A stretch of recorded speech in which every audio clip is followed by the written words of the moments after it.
జద్దం భిక్షాం దేహి చ పార్వతీ. అమ్మా నేను ఆ భిక్ష అడుగుతున్నానమ్మా అన్నారు శంకరాచార్యులు వారు. అన్నపూర్ణాష్టకాన్ని అలా చెప్పగలిగినటువంటి శక్తి ఒక్క మా శంకరాచార్యుల వారికి ఇచ్చింది. కాబట్టి మనం దేవీ నవరాత్రులు మహర్నవమి అక్కడ చందనం తీస్తుంటే మనం ఇప్పుడు చక్కగా అన్నపూర్ణాష్టకాన్ని అనుసంధానం చేద్దాం. నిత్యానందకరీ వరాభయకరీ సౌందర్యరత్నాకరీ నిర్ధూతాఖిల ఘోరపావనకరీ ప్రత్యక్ష మహేశ్వరీ ప్రాళేయాచల వంశపావనకరీ. పుట్టవలసిన దౌర్భాగ్యుడు ఎవడో వంశంలో ఉంటే నువ్వు పుట్టకరా, మీ నాన్న నా ఉత్సవాల్లోకి వచ్చి చందనం తీశాడరా, నువ్వు పుట్టి ఆయన వంశాన్ని పాడు చేసి ఆయన కళ్ళపట నీళ్లు పెట్టుకునేటట్టు చేపు. ఒక్క దుర్మార్గుడైన కొడుకు పుడితే పుణ్యం చేసుకుని పైన ఉన్న పితృదేవతలు కూడా నరకంలో పడిపోతారు. కాబట్టి పుట్టబోయే కొడుకుని అంత జాగ్రత్తగా ఉండాలంటే మీ చేతిలో ఉందా, నా చేతిలో ఉందా? అమ్మవారికి చందన సేవ చేసుకుంటే నేను ఒక మాట చెప్పానండి. ఇప్పుడు ఆ చందనం తీస్తున్న వాళ్ళ వంశాల్లో ఇవాళ వీళ్ళు తీసినటువంటి చందన ఫలితంగా ఏ 3 తరాల తర్వాత ఏ 4 తరాల తర్వాత ఆ వంశంలో ఒక అన్నమాచార్యుల వారు ఒక శంకరాచార్యుల వారు పుడితే మీరు ఆశ్చర్యపోవక్కర్లేదు. ఎందుకంటే చందనం అంత గొప్పది. ప్రాళేయాచల వంశపావనకరీ కాశీపురాధీశ్వరీ భిక్షాం దేహి కృపావలంబనకరీ మాతాన్నపూర్ణేశ్వరీ నానారత్న విచిత్రభూషణకరీ ధరీ హేమాంబరాడంబరీ ముక్తాహార విడంబమాన విలసద్వక్షౌజ కుంభాంతరీ కాశ్మీరాగరువాసితాంగరుచిరే కాశీపురాధీశ్వరీ భిక్షాం దేహి కృపావలంబనకరీ మాతాన్నపూర్ణేశ్వరీ యోగానందకరీ రిపుక్షయకరీ ధర్మైకనిష్ఠాకరీ చంద్రార్కానలభాసమానలహరీ త్రైలోక్యరక్షాకరీ సర్వైశ్వర్యకరీ తపఫలకరీ కాశీపురాధీశ్వరీ భిక్షాం దేహి కృపావలంబనకరీ మాతాన్నపూర్ణేశ్వరీ కైలాసాచలకందరాలయకరీ గౌరీ ఉమాశాంకరీ కౌమారీ నిగమార్థగోచరకరీ ఓంకార బీజాక్షరీ. అంటే విడదీసి చెప్తున్నాను కాబట్టి విడదీసి హ్యోంకార బీజాక్షరీ అని మీరు చదువుకోవచ్చు. మోక్షద్వార కవాట పాటనకరీ లేదా పాలనకరీ అన్న దోషం ఉండదు. కాశీపురాధీశ్వరీ భిక్షాం దేహి కృపావలంబనకరీ మాతా అన్నపూర్ణేశ్వరీ దృశ్యాదృశ్య విభూతి పావనకరీ బ్రహ్మాండ భాండోదరీ లీలానాటక సూత్రఖేళనకరీ విజ్ఞాన దీపాంకురీ శ్రీ విశ్వేశమన ప్రమోదనకరీ కాశీపురాధీశ్వరీ భిక్షాం దేహి కృపావలంబనకరీ మాతాన్నపూర్ణేశ్వరి. ఇది రహస్యం అండి. యోగ్యమైనటువంటి భార్య పురుషుడికి దేని వల్ల వస్తుంది? మీరు లోకంలో ఒక ఎప్పుడు వినేదో మాట వింటుంటారు, మా అమ్మాయికి మంచి మొగుడు రావాలండి, మా అమ్మాయికి మంచి మొగుడు రావాలండి అంటుంటారు. మంచి మొగుడు రావాలంటే ఏం చేయాలి? రుక్మిణీ కళ్యాణం చేస్తారు సాధారణంగా శాస్త్రంలో. బాగానే ఉంది. మరి కొడుకున్న వాడికి మంచి కోడలు రావాలని ఉండదేంటి? లేకపోతే ఆడపిల్లకి మంచి భర్త రావాలి అని కోరికున్నట్టే మగవాడికి మంచి భార్య రావాలి అని కోరిక ఉండదని మీరు అనుకుంటే పొరపాటు వాడికి ఉంటుంది. నాకు మంచి భార్య రావాలి. మరి ఆడపిల్ల మంచి భర్త రావాలని వ్రతం ఉన్నట్టే, రుక్మిణీ కళ్యాణం ఉన్నట్టే మగవాడికి కూడా ఏమైనా ఉందా శాస్త్రంలో మంచి భార్య రావడానికి? ఉంది. ఏమిటిందో తెలుసా అండి? దానికి ఒక స్తోత్రం ఉంది ప్రత్యేకంగా. ఆ స్తోత్రం చేస్తే శాస్త్రం ఏం చెప్పిందో తెలుసా? దుర్మార్గురాలైన భార్య కానీ వచ్చిందనుకోండి, అది అదృష్టమైనా అవ్వచ్చు, దురదృష్టమైనా అవ్వచ్చు. ఎందుచేతంటే దుర్మార్గురాలైన భార్య వస్తే వైరాగ్యం వచ్చే అవకాశం ఉంటుంది. అందుచేత అది కూడా అదృష్టమే. సన్మార్గురాలైన భార్య వస్తే వైరాగ్యం రావలసిన వాడు కూడా సంసారంలో పడిపోయే దురదృష్టం ఉంటుంది. ఎందుకో తెలుసా అండి? ఏ కారణం చేత చీదిక్కుమాల సంసారం అనిపిస్తుంది? అనిపించదు. అలా అనిపించనివ్వదాడు. శ్రీ విశ్వే సమన ప్రమోదనకరి. ఏమే దేవీ నవరాత్రులు చేత అలాగేనండి. ఎన్నింటికి లేచి పోమంటారు? మీరు 4ంటికి పూజ చేస్తే ఆవిడ 3ంటికి లేచి నైవేద్యం ఇస్తున్నారు. చక్కగా హాయిగా ఏం గృహస్థాశ్రమం ఎంత బాగుంది, చక్కగా ఏం తక్కువైంది మనకి, ఇందులో ఏం దోషం ఉంది?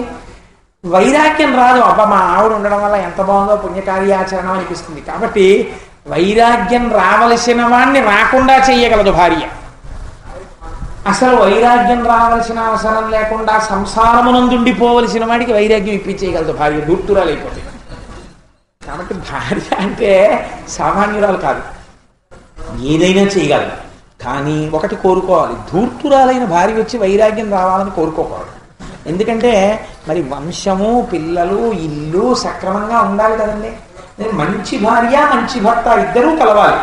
దుర్మార్గుడు భర్త మంచి భార్య ఉండాలని, మంచి భర్త దుర్మార్గురాలు భార్య ఉండాలని అనకూడదు. ఇద్దరూ ఒకరికొకరు తగిన వారు ఉండాలని చెప్పాలి ఎప్పుడు. అందుకే నిజతపఫలాభ్యాం అంటారు శంకరాచార్యుల వారు. భార్యకి భర్తకి చెప్పేటప్పుడు ఓ తప్పు మాట వాడతారు. ఆవిడ అదృష్టం అంటే ఆయనకి భార్య అయిందంటారు. అలా అనకూడదు. వాళ్ళిద్దరు అదృష్టం అంటే ఒకళ్ళకొకళ్ళు భార్యాభర్తలు అయ్యారనాలి.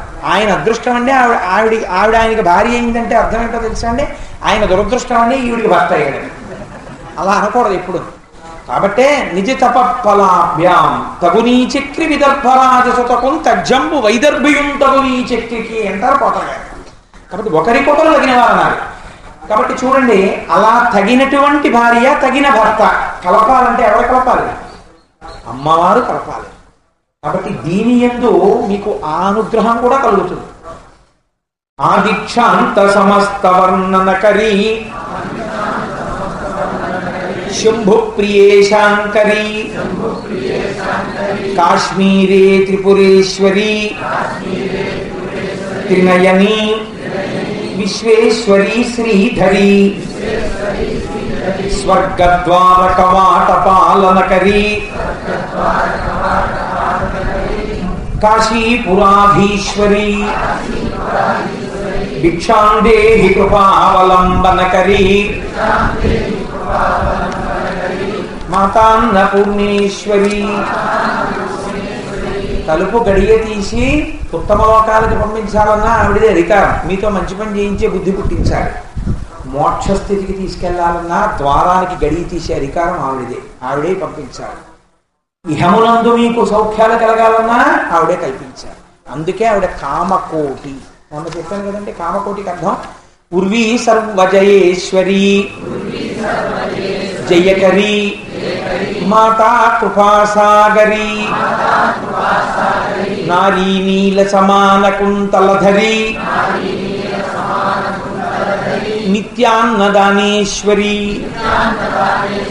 సాక్షాన్మోక్షకరీ సదాశుభకరీ కాశీపురాధీశ్వరీ భిక్షాందేహి కృపావలంబనకరీ మాతా అన్నపూర్ణేశ్వరి. మన తరాలకు వచ్చేటప్పటికి మనం చేసిన ద్రోహం ఏంటంటే అన్నం తినేటప్పుడు అన్నపూర్ణాష్టకంలోంచి ఒక పద్యం చెప్పి తినడం కూడా మనం పాడు చేసేసాం పిల్లలు. కనీసం భావితరాల వాళ్ళకి ఎప్పుడైనా అసలు ఎందుకు అన్నపూర్ణాష్టకంలో ఒక పద్యం చదువుకుని అన్నం తినాలో నేర్పితే మళ్ళీ ఆ వైభవం వస్తుంది అనుకుంటున్నాను నేను. ఉర్వీ సర్వ విచిత్ర రత్న ఖచిత దాక్షాయణీ సుందరి వామాం స్వాదుపయోధర ప్రియకరీ సౌభాగ్యమహేశ్వరీ భక్తాభీష్టకరీ వరాశుభకరీ కాశీపురాధీశ్వరీ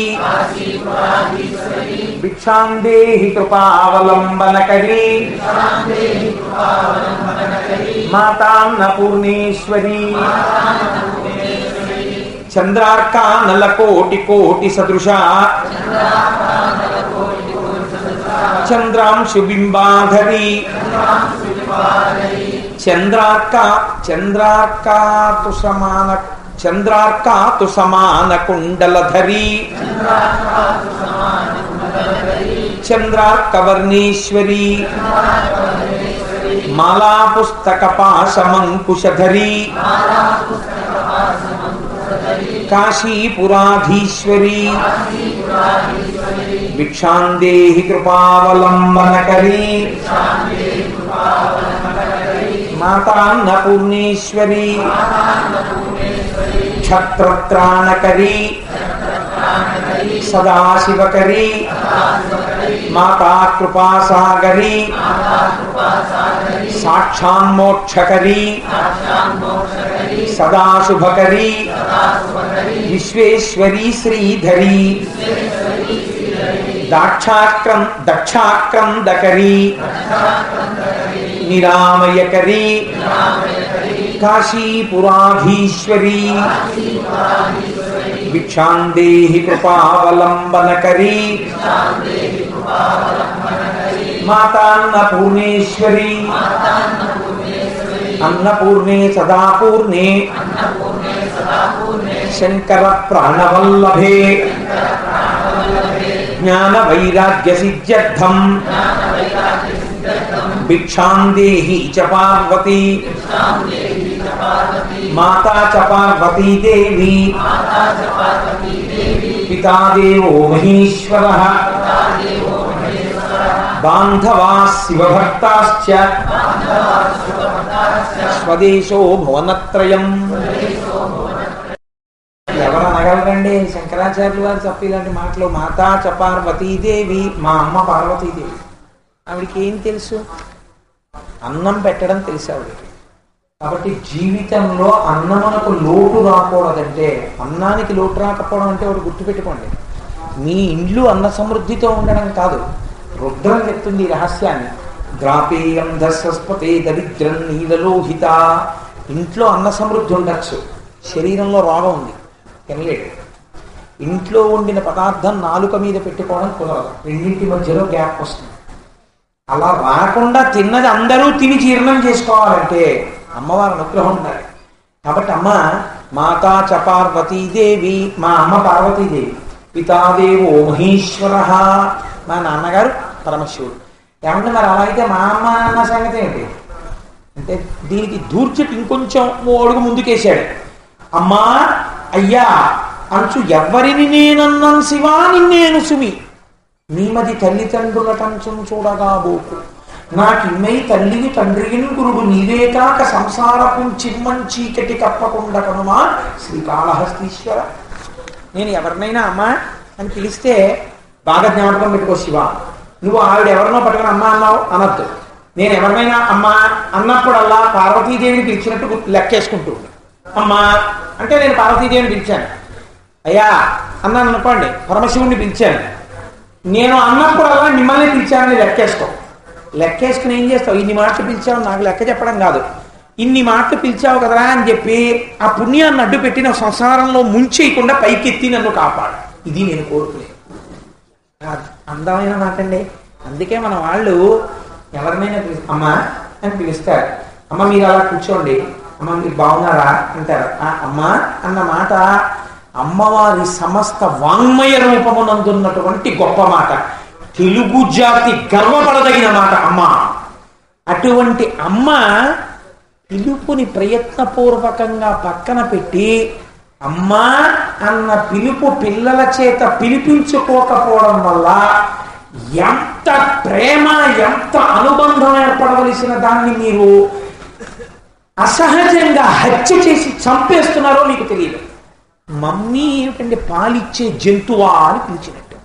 మమ్ అంటే పాలిచ్చే జంతువు, లేదా కొన్ని వేల సంవత్సరముల క్రితం చచ్చి దహన సంస్కారము లేక అంత్యేష్టి సంస్కారము లేకుండా భద్రపడిపోబడినటువంటి పీనుగా. తల్లిని అలా పిలిచి వాడు వృద్ధిలోకి వస్తాడా? అలా పిలిచిన వాడికి ఓయ్ అని కుర్రాన్ని వృద్ధిలోకి అమ్మ తీసుకొస్తుందా? దేనికి పిలిచావు మమ్మీ అని? ఎందుకు నేర్పుతావు ఈ సంప్రదాయం? వాడికంటే సంస్కారము లేదు, తెలుసుకోవలసిన అవసరము లేదు.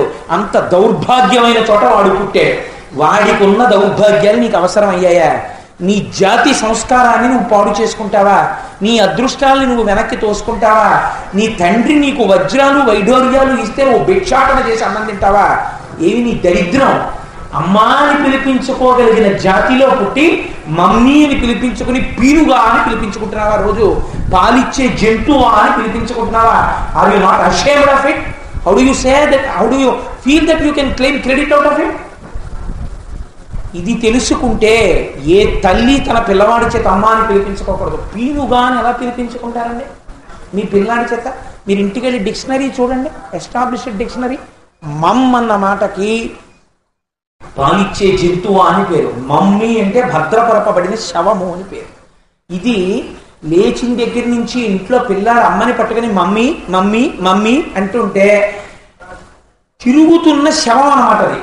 ఓ శవమా, ఓ శవమా, ఓ శవమా అని ఇంట్లో పిలుస్తూ ఉంటే ఆ కుర్రాడు వృద్ధిలోకి రావాలని నువ్వు అనుకుంటే ఎలా వస్తాడు వాడు? వాడికి రావాల్సిన మంగళాలు ఎక్కడ వస్తాయి? అమ్మని పట్టుకుని రోజు పీనుగా పీనుగా అని పిలిచిన వాడికి మంగళాలు వస్తాయా? అమ్మవారు ఇస్తుందా? వాడు ఎంత చదివినా ఎంసెట్ వాడికి టైఫాయిడ్ వస్తుంది. చాలా మంది పిల్లల బుద్ధి ఆబ్జెక్టివ్ టైప్ ఆఫ్ టెస్ట్ లో పని చెయ్యకపోవడానికి కారణం తల్లును మమ్మీ అని పిలిపించుకోవడమే. పిల్లలు తప్పు కాదు. పిల్లలు వృద్ధిలోకి రావాలనుకున్న తల్లిదండ్రులు మమ్మీ డాడీ పక్కన పెట్టండి, అమ్మా నాన్న అని పిలిపించుకోండి. మీ పిల్లల పట్ల మీరు చెయ్యవలసిన మినిమం మర్యాద. మీకు చేత కాకపోతే పిల్లలకి చెప్పి పిలిపించాల్సి వస్తుంది. నేను పిలవాలా మమ్మీ, మా వృద్ధి నాశనం అయిపోతుంది నిన్ను అలా పిలిచి, నేను పిలవనని చెప్పించాల్సి వస్తుంది. కాబట్టి అటువంటి పరిస్థితి మనం తెప్పించుకోకూడదు. అమ్మా నాన్నగారండి అని పిలిపించు. అంకుల్, అంకుల్ ఏమిటండి? చాలా పెద్ద ఇంగ్లీష్ వచ్చేసినట్టు కేంబ్రిడ్జ్ యూనివర్సిటీలో పీజీ డాక్టరేట్ పుచ్చుకొచ్చినట్టు ఈ జాడ్యం, ఈ దరిద్రం, ఈ దౌర్భాగ్యం ఎక్కడ వరకు వెళ్ళిందో తెలుసా అండి? దున్నపోతంత వయస్సు వచ్చేసి కూడా అంకుల్ అని పిలుస్తున్నాం. అంకుల్ అన్న మాటకి ఇంగ్లీష్లో అర్థం ఏంటో తెలుసా అండి? పినతండ్రి లేక మేనమామ. అదేంటి? పినతండ్రి లేక మేనమామ ఎలా అవుతారండి? అసలు అలాంటి శబ్దం మన తెలుగులో కానీ సంస్కృతంలో కానీ మీరు చూపించండి, ఉండవు. అందుకే 56 అక్షరాలు తెలుపుకుంటే 26 అక్షరాలు ఇంగ్లీష్ ఉంటాయి. ఎన్ని పదాలు వాళ్ళు సృష్టించారు, ఎన్ని పదాలు వీరు సృష్టించారు. మీకు తెలుగులో ఉన్నంత స్పష్టమైనటువంటి స్థితి ఇంగ్లీష్కి లేదు. ధ్వని అంటే మీరు ఎప్పుడు రాసినా దా కింద ఒత్తేసి వావేసి నాకి గుడిస్తే ధ్వని. కాఫ్ బిన్ అన్న మాటకి కేఎఫ్ రాసేసినా చాలుగా. చిన్నప్పుడు వేళ్ళు విరగొట్టుకోవడానికి స్పెల్లింగ్లు, పెద్ద అయిన తర్వాత స్పెల్లింగులతో సంబంధం లేదు, గ్రామర్తో సంబంధం లేదు. మీ ఇష్టం వచ్చిన స్పెల్లింగ్ మీరు రాయొచ్చు. ఒక చోట silent letter could, COULD, L ఎందుకుంది? సైలెంట్ లెటర్ ఉట్టినే అలా కూర్చోడానికి ఉంది. ఏమిటా భాష? ఎందుకు నీకంత వ్యామోహం? నేర్చుకో, తప్పులేదు. నీ అమ్మవారి అడంచేత్తో బతుకుంది అందుకే పుస్తకాన్ని. ఇదంతా నీ కడుపు కోసం రా. అసలైన రహస్యం ఇక్కడుంది, అక్షమాల్లో కుడి చేత్తో పట్టుకుంది. ఇందులో నానా చెత్త ఉంది.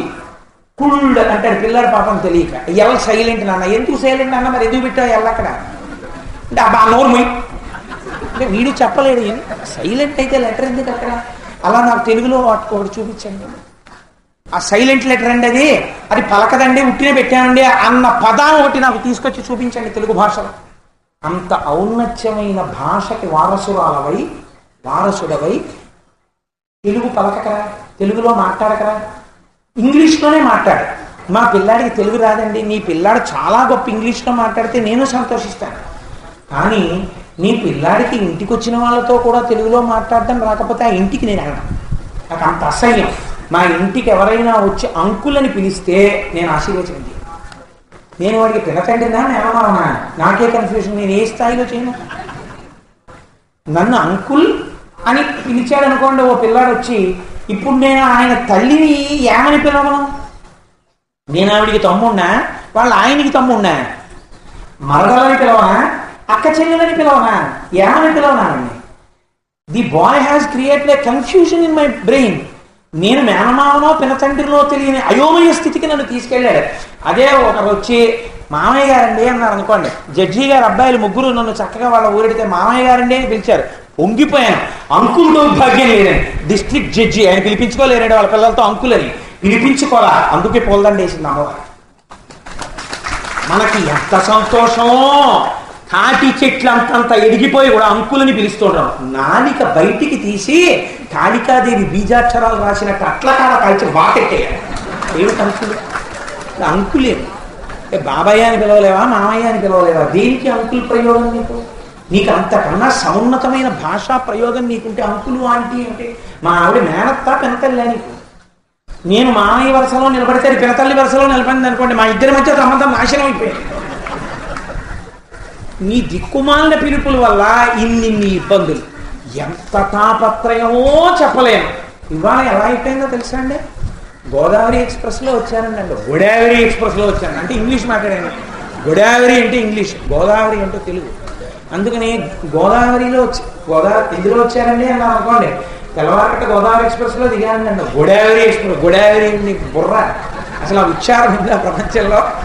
అంటే మనం ఎంత కొట్టుకుపోతున్నామో ఆలోచించాలి. మన సంస్కారం, మన సాహిత్యం, అసలు మన నీచమైన బ్రతుకు అని ఒకసారి ప్రవచనం చేస్తే మనని మనం పరిశీలించుకోవలసిన అవసరం ఎంతుందో మనకు అర్థం. నన్ను క్షమించండి, అప్పుడప్పుడు అలా గబుక్కుని భావావేశంతో ఎంబట వస్తుంటుంది. అంబాశాంభవి చంద్రమౌళిరబల అపర్ణా ఉమా పార్వతి కాళీ హైమవతి శివా త్రినయని కాత్యాయని భైరవి సావిత్రి నవయౌవన శుభకరి సామ్రాజ్యలక్ష్మీ ప్రదా చిద్రూపీ పరదేవత భగవతి శ్రీరాజరాజేశ్వరి. స్తోత్రంలో చెప్పకుండా నామాల కింద విడదీసేశాడు అనుకుంటున్నారా? చెప్పేటప్పుడు అలా అలవాటైపోయింది. అంబామోహిని దేవత త్రిభువని ఆనంద సంధాయిని వాణి పల్లవ పాణి వేణు మురళీ గాన ప్రియాలోలిని కళ్యాణి ఉడురాజబింబవదన ధూమ్రాక్ష సంహారిణి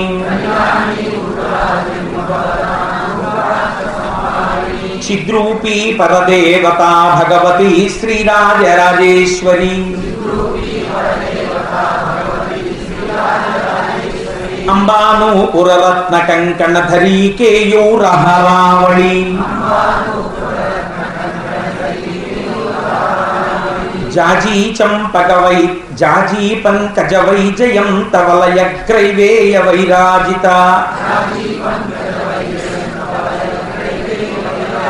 వీణా వేణు వినోద మండితకరా వీరాసనే సంస్థిత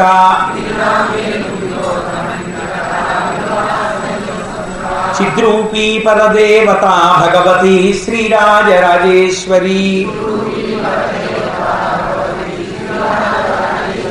అంబారౌద్రిణి భద్రకాళి బగళా జ్వాలాముఖీ వైష్ణవి బ్రహ్మాణి త్రిపురాంతకీ సురనుతా దీదీప్య మనోజ్వల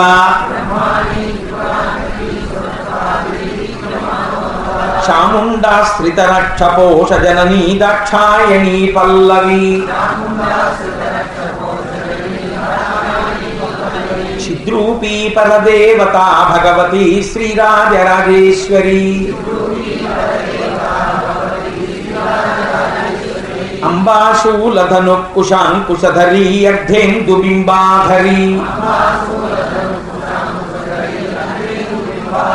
వారాహీ మధుకైటభ ప్రశమనీ వాణీ రమాసేవిత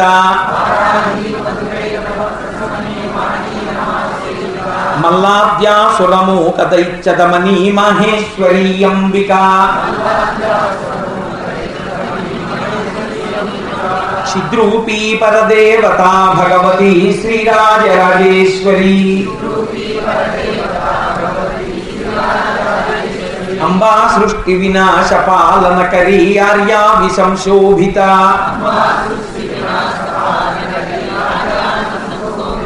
గాయత్రీ ప్రణవాక్షరామృతరస పూర్ణానుసంధీకృత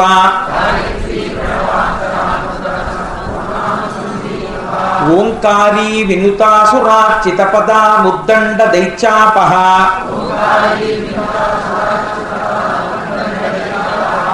చిద్రూపీ పరదేవతా భగవతి శ్రీరాజరాజేశ్వరి అంబాశాంకరి ఆగమాది వినుత ఆర్యా మహాదేవత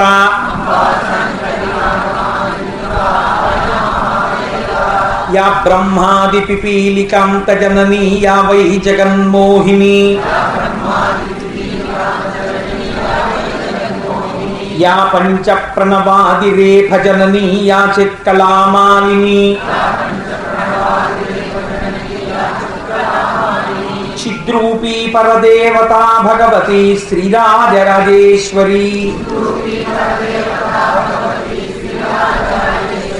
అంబాపాలిత భక్తరాజిరనిశం అంబాష్టకం యః పఠేత్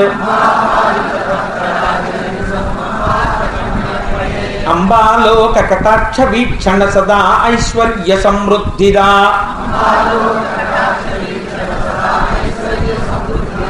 అంబా పావన మంత్ర రాజ పఠనాత్తంత్యేన మోక్షప్రదా అంత్యేన అన్నమాట. దాని అర్థం విడదీస్తే అంత్యేన చివర ఎందు మోక్షము ఇస్తుంది. చిద్రూపీ పరదేవతా భగవతి శ్రీరాజరాజేశ్వరి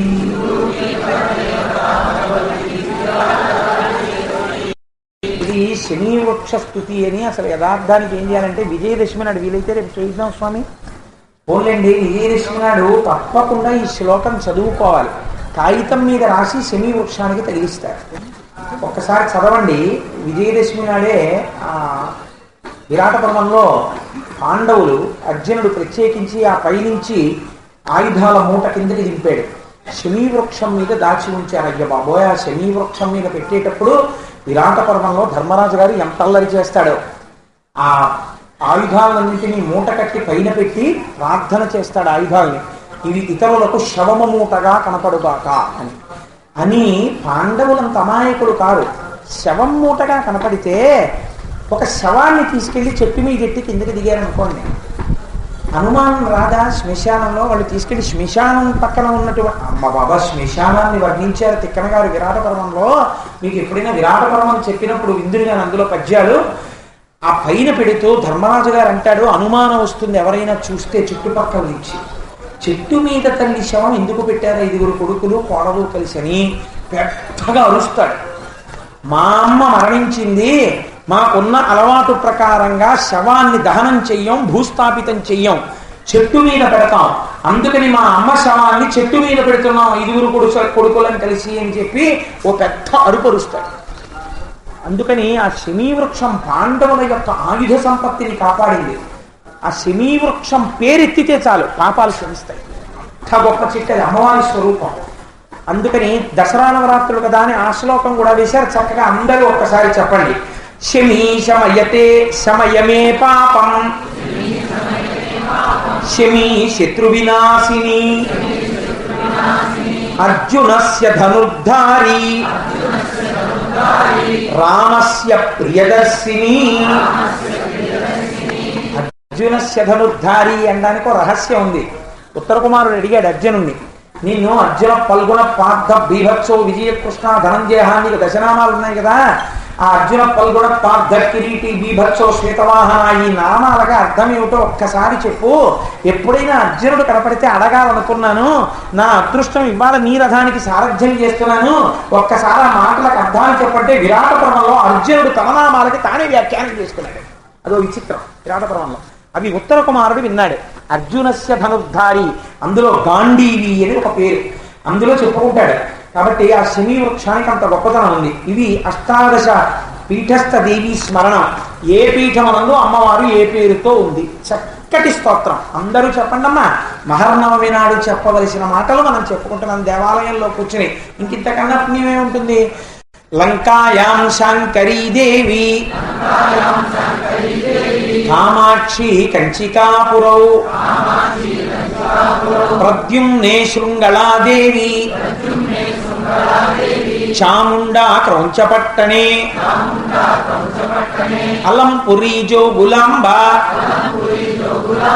శ్రీశైలే భ్రమరాంబిక కొల్హాపురీ మహాలక్ష్మి మహుర్యాం ఏకవీరిక ఉజ్జయిన్యాం మహాకాళీ పీఠికాయాం పురుహూతిక ఓడ్యాయాం గిరిజాదేవి మాణిక్యా ద్రాక్షవాటిక హరిక్షేత్రే కామరూప ప్రయాగే మాధవేశ్వరీ జ్వాలాయాం వైష్ణవీదేవి గయా మాంగళ్య గౌరికా వారణస్యాం విశాలాక్షి కాశ్మీరే తు సరస్వతి